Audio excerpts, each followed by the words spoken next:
Siz beni neden Instagram'da takip etmiyorsunuz? Instagram adresimiz yemeklersenden.k.cengel. Bu arada 50 gram, 60 gram, hadi bilemediniz 70 gram ezine peyniri. Girit ezmesi yapıyoruz. 2 çeşit peynir kullanmamız gerekiyor. İster lor peyniri. Bu arada bakın lor peynirimiz var. Ama illa lor peyniri kullanmanız gerekmiyor. Girit mezesi yapmanın birçok yöntemi var. Lor peyniri yerine mozzarella peyniri kullanabilirsiniz. Eski kaşar kullanabilirsiniz. Ben Çerkez peyniri kullanıyorum. Niye Instagram'da beni takip etmiyorsunuz? Evlat gibiyim. Üvey bir vampirin tarif defterinden bildiriyorum. Saat gece 3. Bana burada bakın 50 gram ikinci bir peynir ihtiyacım var. Üstüne şöyle bir yemek kaşığı zeytinyağı. Peyniri ilk başta bir çatal yardımıyla birbirine birleştiriyorum. Şöyle şu kadar ezdikten sonra devam.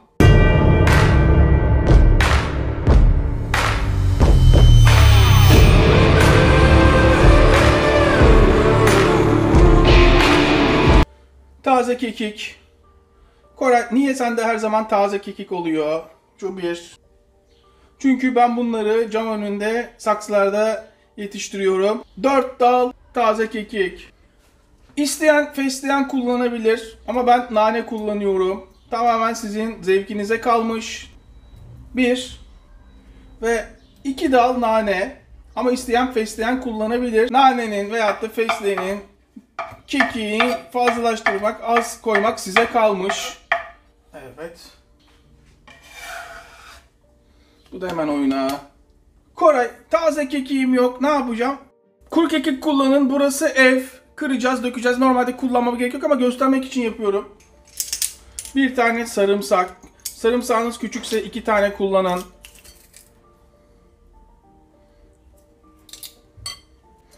Bir çay kaşığı pul biber, tamamen isteğe bağlı. Çay kaşığının 1/3 kadar karabiber. Koray, normalde Girit'te karabiber olmaz. Siz koyun, bana güvenin. Müthiş bir tarif yapıyoruz. 1, 2, 3 yemek kaşığı zeytinyağı. Eze Girit ezmemi ayarlıyorum. İyice eziyorum ve zeytinyağının yetersiz olduğunu görüyorum. Az kaldığını görüyorum. Hemen 1, 2 yemek kaşığı daha zeytinyağı. 1 avuç ceviz. Cevizleri hemen şöyle dişe gelecek kadar küçültüyorum. Daha sonra hemen makarnanın içine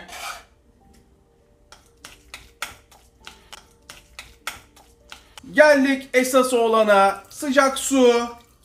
Tencerenizin alabildiği kadar fazla su koyun. Makarnanın lezzetli olmasının en önemli püf noktası. Tuz. Elinizi korkak alıştırmayın. Atabildiğiniz kadar tuz atın. Deniz suyu kadar tuzlu olsun. Burada istediğiniz her makarnayı kullanabilirsiniz ama fiyonk kullanırsanız çok daha lezzetli olur. Makarnanın üstünde yazan sürelere dikkat edelim. Pişirme süresi 7 dakika al dente, 9 dakika normal diyor. Bunu mu yapalım? Bunun süresi ne kadarmış? 8 dakika al dente, 12 dakika normal. Bu sürelere dikkat edelim. Her makarna için değişir. Üstündekilere mutlaka uyalım. Bugünün kısmeti Ankara makarnadaymış. Fiyonk makarna kullanmanız en doğrusu olur. Yarısını kullanıyorum. Yarım kiloluk paketin 250 gramını kullandım. Kaynadığı anda bir kez daha karıştırıyorum. Hiç yapışmaması için. Suyu taşmaması için yarım kapak. Su kaynadıktan sonra 9 dakika süreyi başlatıyorum. Tam 9 dakika sonra hemen suyunu süzelim. Buradaki önemli nokta, suyunu çok iyi süzmelisiniz ve en önemli nokta, makarnayı oda sıcaklığında kullanacağız. Çok sıcak olmamalı. Şöyle dağıtın soğuyabilmesi için ve bunu sıcakken yapıyoruz. Üstüne 1 yemek kaşığı zeytinyağı ve yine sıcakken ister kuru kekik ister taze kekik, tamamen size kalmış. Üstüne çok hafif tuz, çok hafif. Peynir tuzlu olabilir, ona dikkat edelim. Soğumaya bırakıyoruz. Oda sıcaklığına geldiğine emin olduktan sonra Koray, ne kadar kullanmalıyım? Siz ne kadar isterseniz kullanabilirsiniz ama şöyle 125 gram kadar makarna Hemen böyle bir bakalım. Karıştır. Instagram'ı takip edin. Bilhassa Ali Koç takip etsin. Ali Koç beni bul. Karıştır. Şunu görüyor musunuz? Bunun lezzetsiz olma şansı var mı sizce? Şunun lezzetsiz olma şansı var mı? Herkese makarna var, Ali Koç'a yok. Tam ortaya. Tam ortaya bırakın.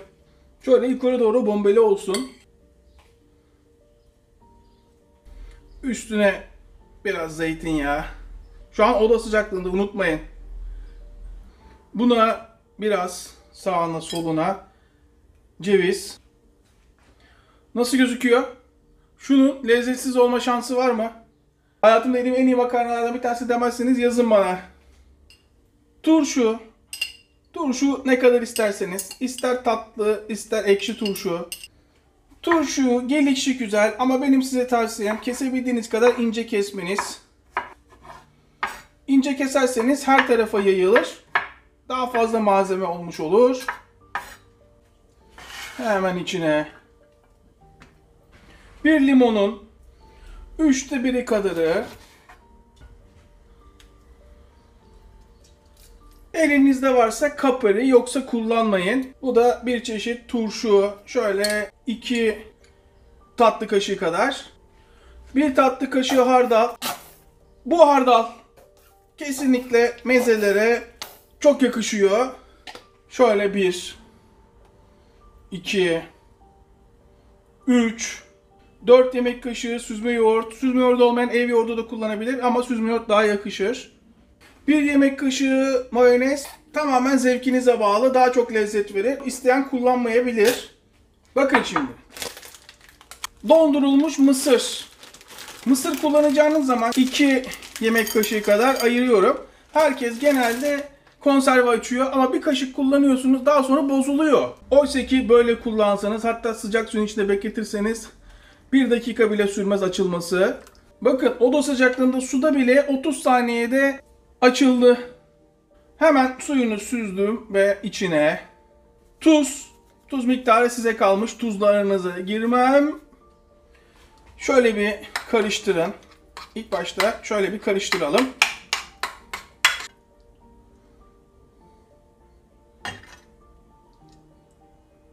Üç 4 yemek kaşığı zeytinyağı ve karıştır.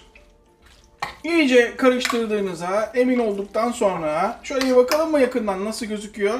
Şunun lezzetsiz olma şansı var mı sizce? Şöyle bir tabak yapalım.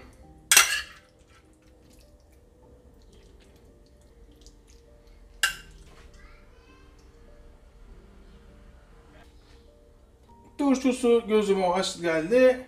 Buna biraz da zeytinyağı atabiliriz. Evet, işte böyle. Hunharca tadına bakma zamanı geldi. Artık şunların bir tadına bakalım. Ne dersiniz? Açın ağzınızı. Girit ezmeli makarna. Evde pratik, inanılmaz lezzetli. Yapmanızı tavsiye ederim. Açın ağzınızı. 3 kuruşa 5 köfte derler ya. İşte aynen öyle. Kolay. O ne demek diyenler varsa yapıp tadına bakıyorsunuz ve ne demek istediğimi anlıyorsunuz. Makarna yerken ferahlık hisseder mi insan? Makarna yerken insan ferahlık hisseder mi? Bunu yiyince hissedeceksiniz. Daha fazla uzatıp canınızı çektirmek istemiyorum. Saat gece 3:30 oldu. Hemen şuraya bir film bırakıyorum. Film öneri serimiz devam ediyor. Sıkıldıysanız söyleyin, önermeyelim. İzleyenler varsa önermeye devam edelim.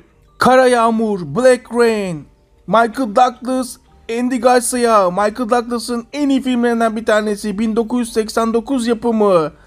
Uyumsuz bir cinayet masası dedektifi olan Nick, yani Michael Douglas, ortağı Charlie ile birlikte New York'ta bir Yakuza cinayetine tanık oluyor. Katili New York'ta yakalıyorlar. Tutukluyu Japon polisine teslim etmek emri alınca yola çıkıyorlar ve Japonya'ya gidiyorlar. Ama Japonya'ya adım attıkları anda Yakuza bunların elinden tutukluyu kaçırıyor. Ve inanılmaz bir kovalamaca başlıyor Japonya'da. Müthiş bir film. Mutlaka seyredin. Hepimize yine sağlık. Bu arada izleyip abone olmayan vicdansızlar. Sizi unuttum zannetmeyin sakın. Unutmadım. Elbet bir gün buluşacağız. Hepimize yine sağlık. Tekrardan herkese selamlar.